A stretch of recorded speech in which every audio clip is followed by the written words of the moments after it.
When I was 15, I walked out of the orphanage and rescued Ashley, who had been kidnapped. At 20, I worked 3 jobs for 7 consecutive months to earn enough college tuition for Ashley. At 24, Ashley graduated from college and found a decent job. I also saved enough money to move from the 9-year rented apartment to a newly renovated house soon. Let's get a divorce. The day before moving, Ashley took off the faded gold-plated ring from her finger, saying with guilt but with utmost determination, "We were only living together for convenience back then. Now, we're not the pitiful people we used to be, so there's no need to continue." I turned my back, unable to say a word. Ashley was right. We were initially together just to huddle together and get out of the cold abyss. From sleeping in the bus terminal and living on leftovers to having 3 square meals a day with meat and buying a house to settle down, it took me 9 years of desperate effort. Then Ashley, fresh out of college, met someone new at a Fortune 500 company and had a better option. At the silent dining table, Ashley couldn't help but urge, "Ethan," I interrupted her with a smile, "then let's get divorced." It was time to let go of a heart that couldn't be warmed after so many years. The table was full of Ashley's favorite dishes. But no matter how much she liked them, she must be tired of them after so many years. She barely touched a few bites before taking out the divorce agreement, eager to finalize it. My heart ached. "Eat some more. It's our last meal." "I can't eat. Let's just sign it now." Ashley's eyes were slightly red. "Ethan, I remember all the good things you've done for me, but now I'm an employee of a Fortune 500 company, and you're just a real estate salesman. The gap between us will only widen in the future. So divorce is good for everyone. A short pain is better than a long one." I was stunned and lost in thought. The ring she casually placed on the table flashed with a blinding light, leaving me speechless. Seeing my hesitation, the guilt in Ashley's eyes quickly disappeared, and she blinked, squeezing out tears. "Ethan." She knew I couldn't bear to see her cry. When I rescued her, she had nowhere to go, and I kept her by my side whenever she cried. She wanted to go to school, but I couldn't afford the tuition, and I worked like crazy whenever she cried. Now she wanted to leave me to pursue a better future, and her eyes were red again. After my heart turned to ashes, I felt relieved. "Okay, I'll sign it now. Pack your things tonight, and let's file for divorce at the city hall tomorrow." My calm attitude made Ashley's tears freeze, and she looked at me in a daze, confused. "Ethan, you're agreeing just like that?" I casually said, "Didn't you say so? We were just living together for convenience. Now that you have a better option, am I supposed to cling to you and not let go?" Ashley grabbed the signed divorce agreement and murmured an aha with her eyes lowered. "I thought you'd have some feelings for me after all these years." I pretended not to hear her murmur, got up to do the dishes, and tidied up the house as usual. There was a package on the living room cabinet, and I accidentally knocked it down. Inside was a pair of brand new shoes. A farewell gift? I subconsciously looked at the old, worn-out shoes held together by glue by the door, and a glimmer of warmth appeared in my ice-cold heart. As soon as I tried them on, Ashley came out of the bedroom. "Are the shoes too small?" "They're a bit tight. But it's okay, they'll stretch. After all, this is the first gift you've ever given me." I stood up with a smile, and Ashley had already walked up to me. Her face was stern, and she subconsciously wanted to say something, but the words caught in her throat, and her expression became unnatural. I remembered the wrong size. Remembered the wrong size? Thinking about the 9-year relationship, she had never given me any gifts, nor had she ever asked me about my clothes size or shoe size. I suddenly realized, it's not for me. It is for you. It's definitely for you. She suddenly became nervous. "Ethan, I know I owe everything I have today to you. I won't forget your kindness. I don't want half of the new house and property." I'll just take a small half. In the future, when I'm successful, I'll definitely help you out. She was afraid that I would realize something and change my mind about the divorce, so she took the initiative to make sacrifices in the property division, trying to divert the topic of the shoes. But how could she divert it? Over the years, my heart had been full of her, and I remembered everything about her. But now, you're giving gifts to other men, and you can't even remember to get me a little something? I can understand her wanting to pursue a better life. I can let go of her starting a new relationship behind my back, pretending not to know to avoid an ugly ending. But after all, we've been together for 9 years. Regardless of gratitude, regardless of whether we were just living together for convenience, she shouldn't be so indifferent, right? Ashley, in your eyes, have I always just been a tool to be used and transitioned? Faced with my questioning, Ashley took a few steps back in panic. I didn't treat you like a tool. Ethan, don't try to guilt trip me, okay? I never asked you to take care of me. You did it willingly. She lowered her eyes, not daring to look at me. And John isn't just some other man. He's a very caring colleague. I only gave him these shoes to thank him. You can have them if you want. John. She had only known him for less than 3 months, and she was already calling him so affectionately. And after 9 years of my dedication, I could only rely on guilt-tripping to barely get a pair of shoes that she condescended to give me. With a bitter smile, I bent down to take off the shoes. The leather rubbed against the frostbite on my feet, and the excruciating pain made me grit my teeth, and my painful appearance elicited a bit of pity from Ashley. Ethan, how did you get frostbite on your feet again this year? Is there any ointment for frostbite at home? I'll put some on for you. Don't wear these shoes anymore. I'll buy you a pair that's 1 size bigger. She arranged my slippers for me and turned to get the ointment for frostbite. Her hurried back made my eyes slightly blurred.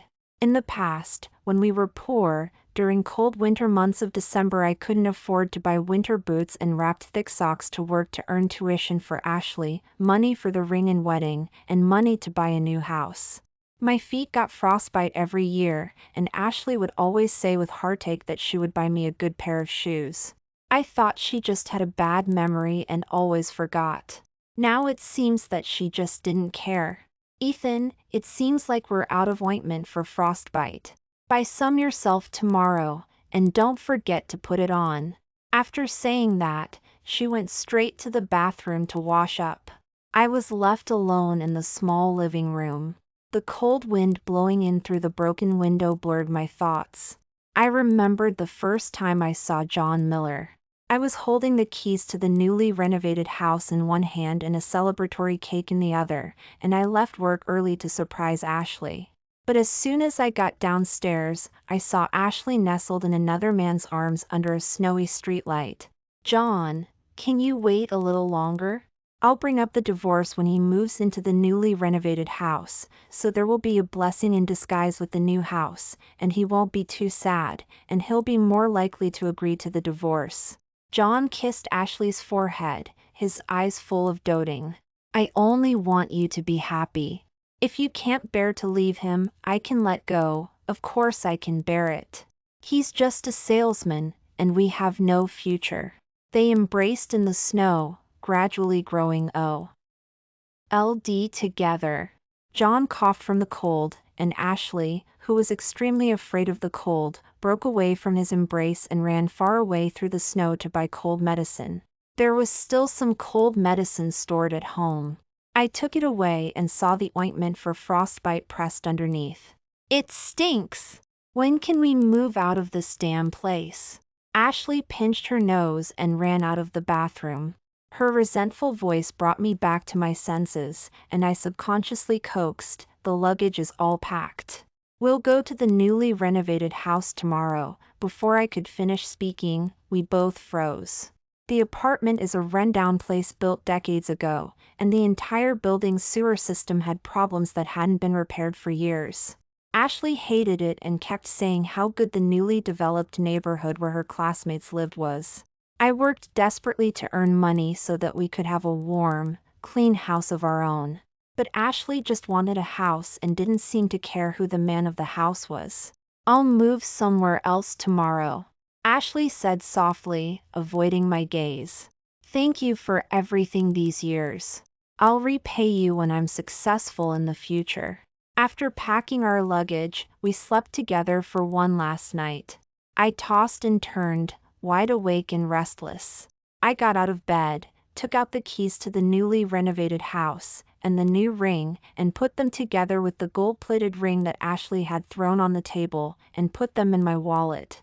9-year relationship made me pathetically unwilling to let go even after I found out she was cheating. So, I worked desperately part-time for those few months and bought a diamond ring, planning to take it out when we moved into the newly renovated house and try to salvage things. But her ruthlessness made me realize that there was no need to salvage it. So, I put it away, leaving it as a memento. John. Ashley's sleep-talking interrupted my thoughts. She had a habit of talking in or sleep because she was traumatized when she was kidnapped. At first, it was nightmares, and she would cry and call for help. Later, it was good dreams, murmuring my name. Tonight, I could hear clearly, "John." He agreed to the divorce. "We can be together." After a pause, I took the 2 rings out of my wallet and threw them into the storage box with the miscellaneous items. "Ethan, are you free today? Let's have a meal together. It's been a long time since we've seen each other. Your mom and dad miss you." Susan Peterson's voice echoed in my mind long after I hung up the phone. Half a year ago, they came to me with a paternity test and told me the reason why they abandoned me back then, an accidental pregnancy, and they were penniless. Now that they were successful, they wanted to compensate me. I wanted to firmly refuse and never see them again. Only because I promised Ashley to treat her as my only family and protect her for the rest of my life. But Ashley, fresh out of college, dreamed of working for a Fortune 500 company, but her resume couldn't even pass the first round. I reluctantly took a step back and agreed to stay in touch with Susan Peterson, but not to acknowledge them, on the condition that Ashley be hired by their company. I never thought that this choice would push Ashley into someone else's arms with my own hands. "Ethan, I'm leaving first. I'm busy today. Let's file for divorce at the city hall tomorrow." Ashley pushed her suitcase, her eyes filled with only a faint sadness, and even more with undisguised joy. "You don't have to see me off. A colleague is waiting for me downstairs." Before I could respond, John Miller knocked on the door. Ashley pushed him out with a playful scold. "Didn't I tell you to wait for me downstairs? This is the 5th floor. How could I bear to watch you carry things down alone?" John grabbed Ashley's hand and glanced at me casually. "Don't worry about upsetting him. With me here, I won't let some lousy salesman harass you." Watching the man who stole Ashley insult and mock me in front of my face, I sneered and retorted, "A lousy salesman? Do you think you're superior and proud as a male affair partner who ruins other people's marriages?" John Miller glared at me with a gloomy face. Before he could speak, Ashley stood in front of him, glaring at me angrily. "Ethan Peterson, watch your mouth. John graduated from a prestigious university, and his abilities in future are much better than yours. I won't allow you to talk about him like that." Ashley almost shouted, "Besides, we're just living together for convenience. Even if we're married, there's no love. You have no right to blame John. Apologize to him now." The words "no love" completely shattered my last bit of attachment to Ashley. 9-year relationship became clear, cold, and empty with the emptied old rundown apartment. No need for him to apologize. Dirty ears.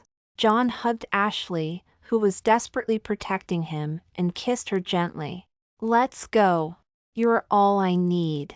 The passionate words in their eyes seemed to be weaving a web. After a moment, the person I had loved for many years walked out of the door with another man, holding hands, and gradually walked away. I rubbed my eyes and took a deep breath. I called Susan Peterson. "I'm free tonight. Book a place and send me the location." I had always longed for family affection. I didn't acknowledge my biological parents only because I was afraid that Ashley, who had been with me for 9 years, would worry that I would neglect her after I had a family. Now it seems that I was overthinking it. Ashley couldn't wait to have wealthy in-laws, but from the moment she left with John Miller, all of this had nothing to do with her. "Ethan, your mom and dad are stuck in traffic. They might be a little late. Order first if you're hungry. We'll get there as soon as possible, okay?" When I received the message, I was already at the restaurant. Before I could sit down, I saw Ashley and John Miller's ambiguous figures by the window. "John, thank you. Ethan Peterson is so stingy. Sometimes he earns 10 or 20,000 a month, but he's never taken me to such a fancy restaurant."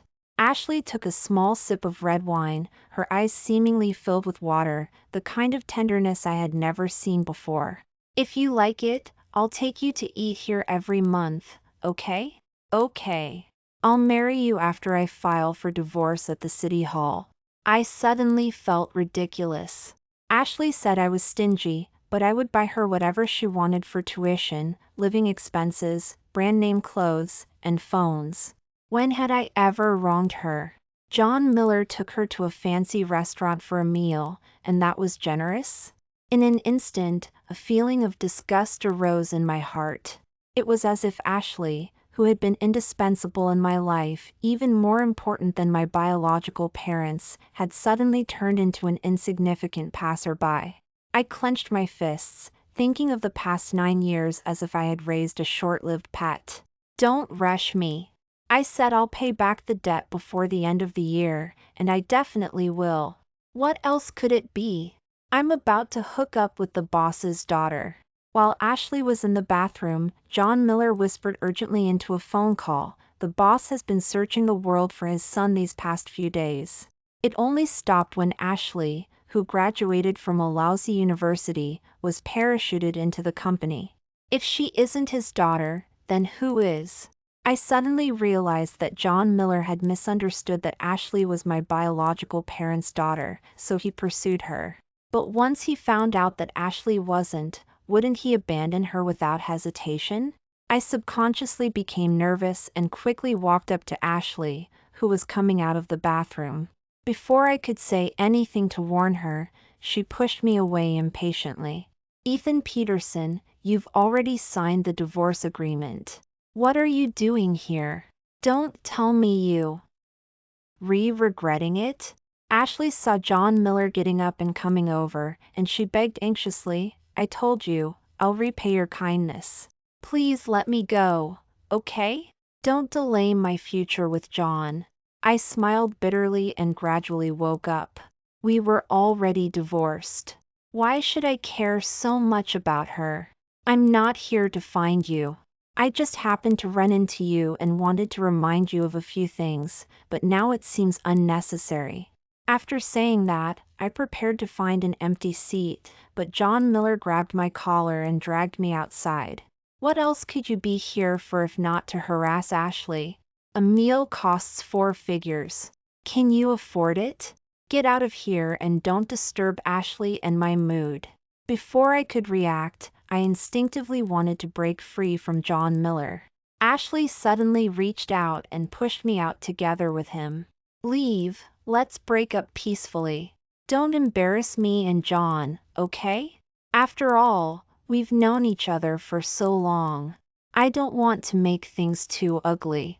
Never see each other again." My heart, which I thought I had already let go of, was stabbed hard by Ashley again at that moment. I struggled to stand firm and raised my hand to push them away violently. I said, "My being here has nothing to do with you." Ashley was startled by my sudden roar. She paused before recovering. "Ethan, You're yelling at me? Is it because I brought up the divorce too suddenly and it shocked you? I sneered. It's not sudden. I've known about your shady business for 3 months. Enough. Waiter, where's your manager? Get someone to kick him out. Before John Miller could finish speaking, his gaze was suddenly drawn to the opening restaurant door. The next moment, he bypassed me and quickly went up to greet them. Chairman, Mrs. Peterson, are you here for dinner too? I turned around and saw my biological parents walking in.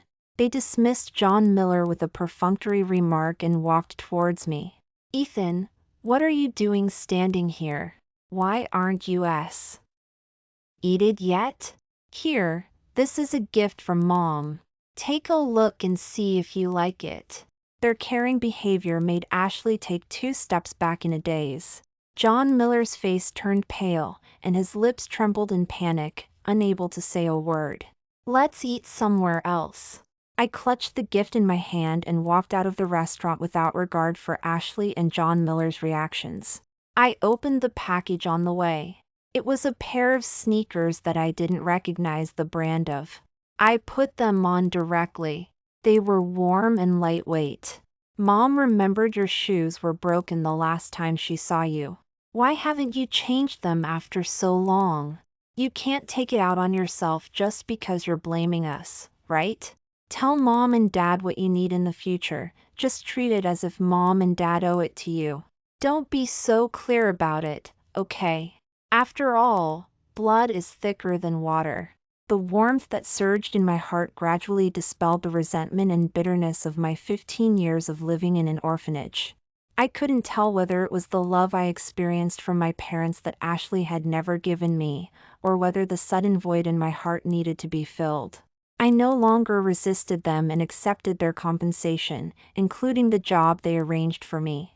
On the way back, I forgot that I had moved to a newly renovated house and habitually went back to the old apartment.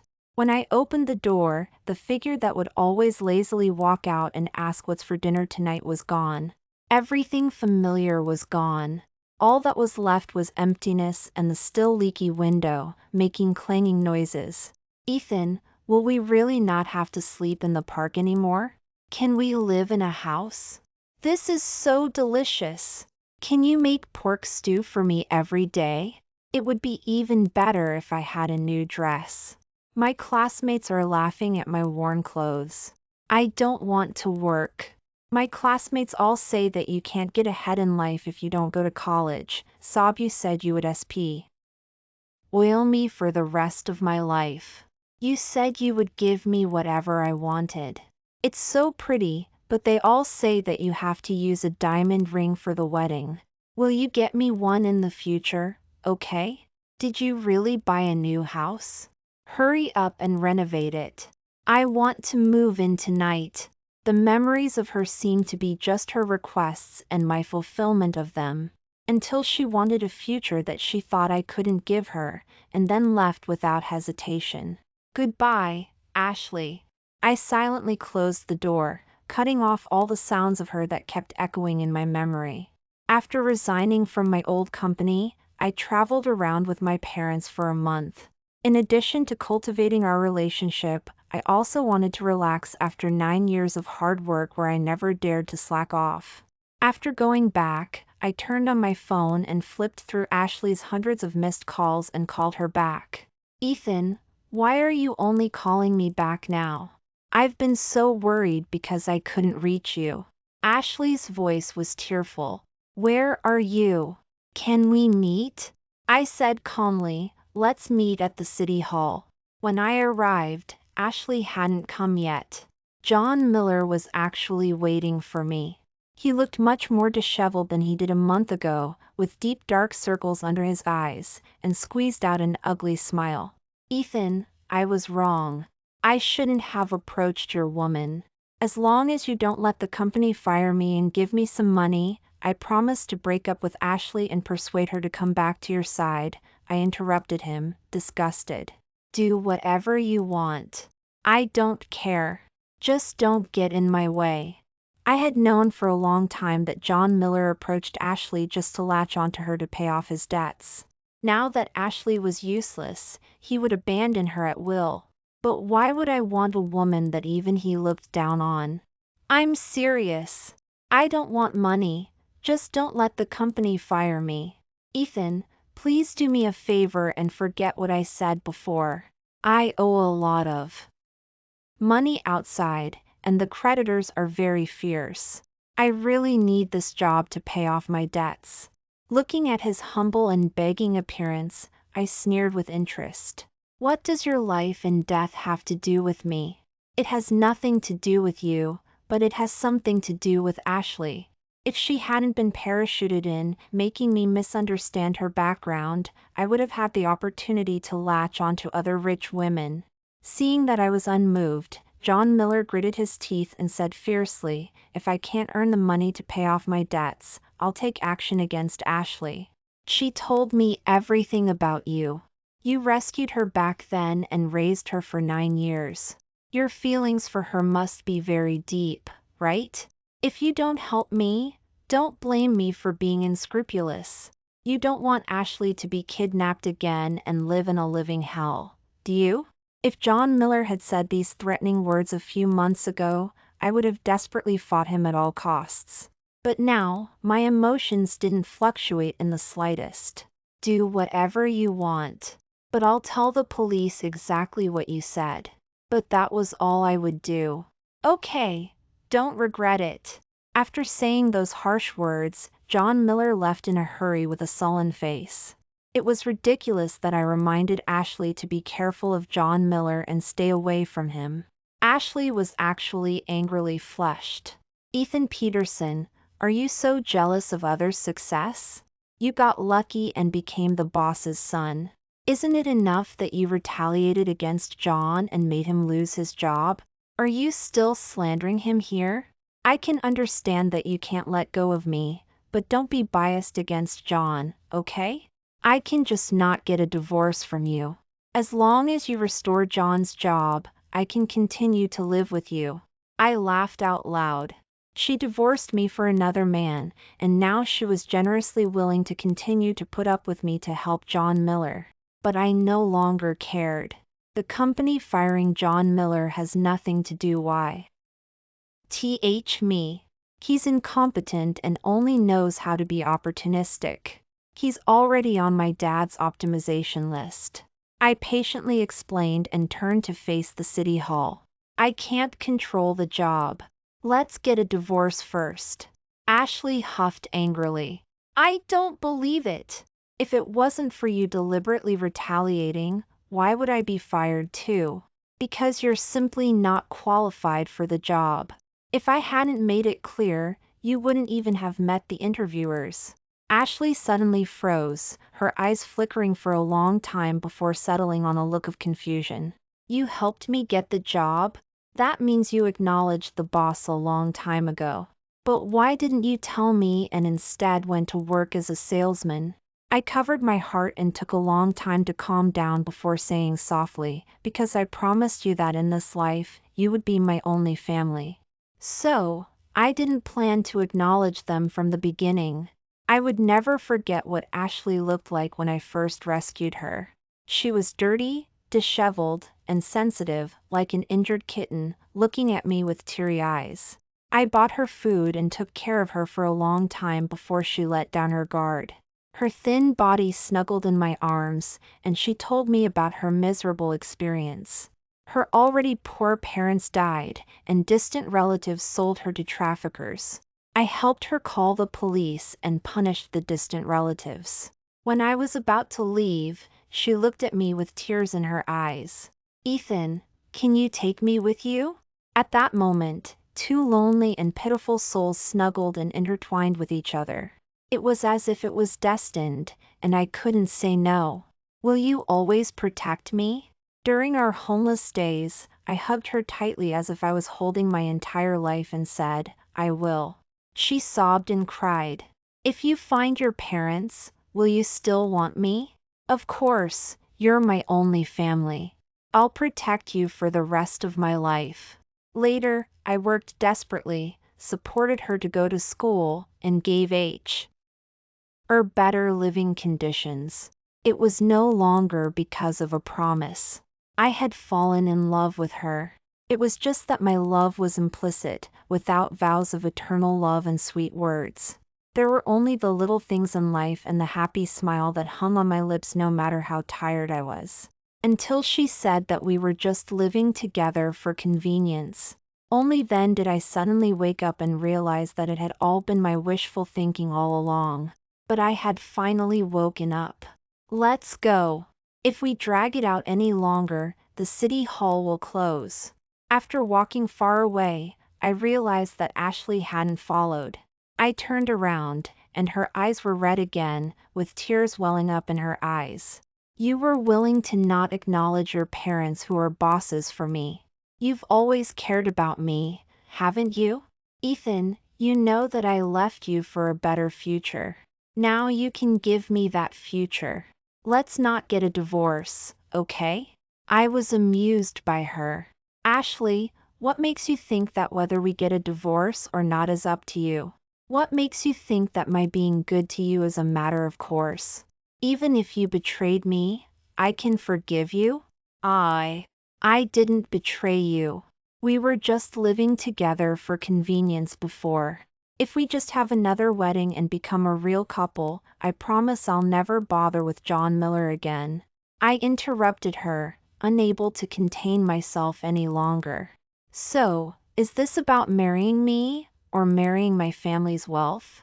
What I need is a wife who loves me, not a vampire who uses me as a tool.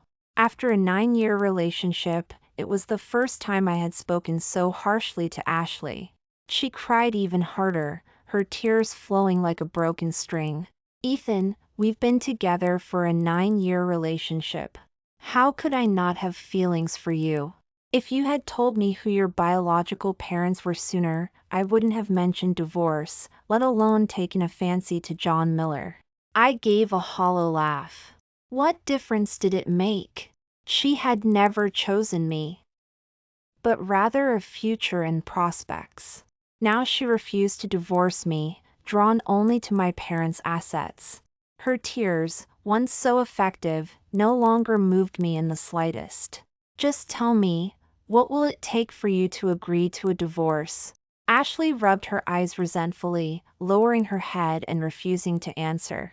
A van drove past on the road, and she was so frightened that she curled up on the ground, trembling uncontrollably. Years ago, when Ashley was kidnapped, she was imprisoned in a van for over a month and developed severe post-traumatic stress disorder. When it flared up, she only felt better in my arms. Ethan. She looked at me pleadingly, but I just stood there, indifferently waiting for her to calm down on her own, as heartless as she was when she wanted to leave me. After a long while, she came back to her senses and said resentfully, rubbing her eyes, Ethan Peterson, do you really not care about me anymore? Fine. If you want a divorce, and you're not willing to beg for John's job back, then give us some money. He has a college degree and experience. As long as he has the capital to start a business, he'll surpass you someday. In her heart, I was still no match for John Miller. Perhaps even if I risked my life for her, she would still rush to someone else without hesitation when I was useless. I can give you money, but you'd better leave John Miller. After all, we knew each other. I gave her one last piece of advice. He approached you because he misunderstood your identity and wanted to use you to pay back the debt. If you stay with him, you won't even be able to guarantee your own safety. Shut up. Ashley slapped me hard across the face, her face flushed red. Just because you don't want me doesn't mean you can try to drive a wedge between John and me. I know how good he is to me. John isn't the kind of person you say he is. I touched my swollen face and couldn't help but smile bitterly. Whatever. Goodbye, Ashley. Snowflakes fluttered down, and the world was a pure white, much like the day we met. 9 years passed in the blink of an eye, turning into an illusory puff of breath, blown away by the north wind. Cruel and absurd. In the weeks after the divorce, I started from the bottom at my parents' company, working and learning, busy every day. My parents helped me hide my identity, and I got along well with my colleagues. During occasional breaks, I could hear a lot of gossip about Ashley and John Miller. Do you guys remember John Miller who got fired? I saw him getting beaten up in the street the other day. The money Ashley got from me was only enough to pay off half of John Miller's debt. The creditors found John Miller and beat him up in the street.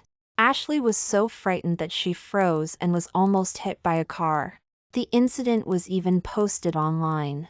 How could this happen? Didn't Ashley say she and John Miller were going to start a business when she left? She was deceived by John Miller. She was the only one in the company who didn't know John Miller was unreliable. He coaxed her away with a few sweet words and gifts. I heard she's having a terrible time now. I didn't see Ashley again until it was almost the end of the year. It was freezing cold. She was wearing a dirty padded jacket, her nose was red with cold, and she was standing blankly in front of my door, knocking on it. At first glance, I almost didn't recognize her. Ashley? Why did you come here?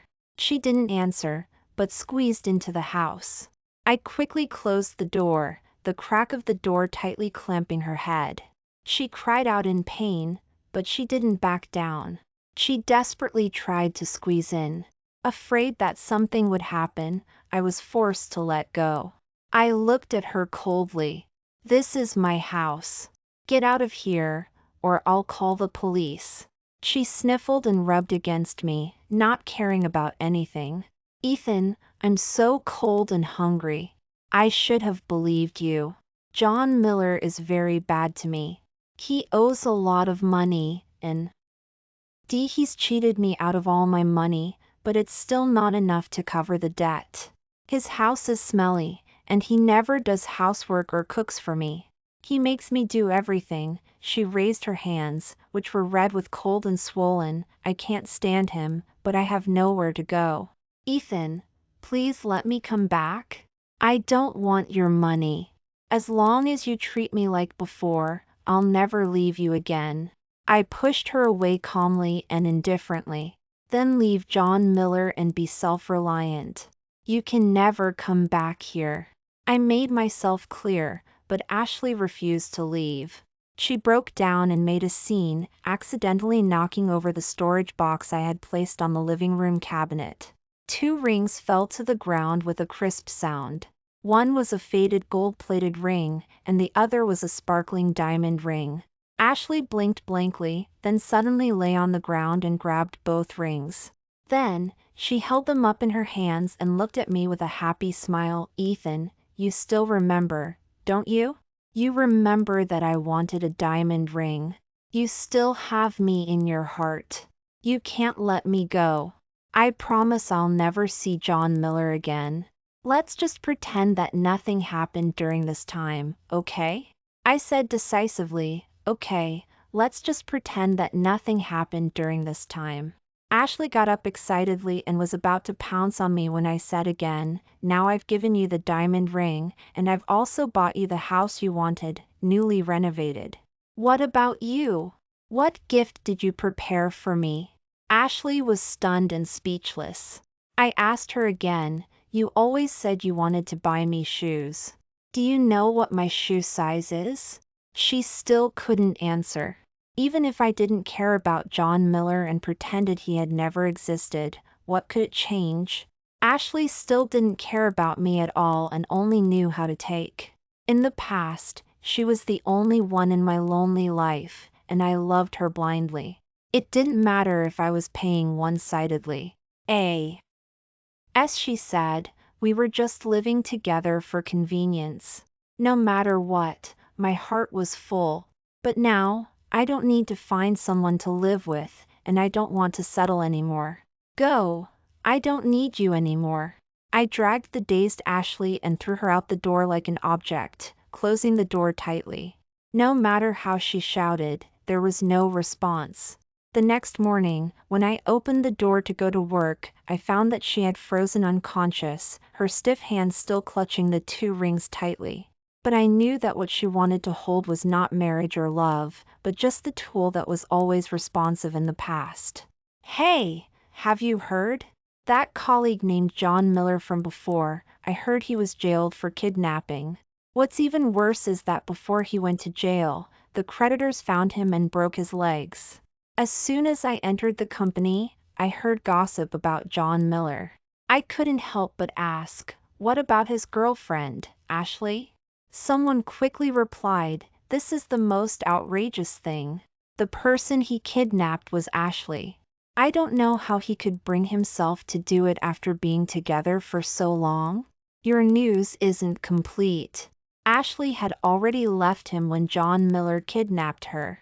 This guy owed too much money and had no way out, so he kidnapped Ashley and sold her to human traffickers. Although the police rescued Ashley in time, this girl was greatly traumatized after all, and her mind became abnormal. She has no relatives, and it seems that she was sent to a public welfare institution somewhere. When I passed by that welfare institution, I glanced at it from a distance. Ashley, who was staring blankly at the railing, seemed to notice my gaze and looked over sharply. The next moment, she overturned the railing regardless, fell and hurt her leg, and limped towards me. You've come to save me? I knew you would come to save me. You said you would protect me for the rest of my life. How could you not care about me?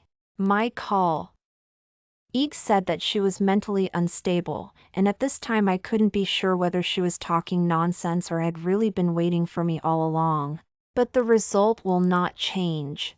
I smiled and took 2 steps back to maintain a safe distance. Is there anything you need?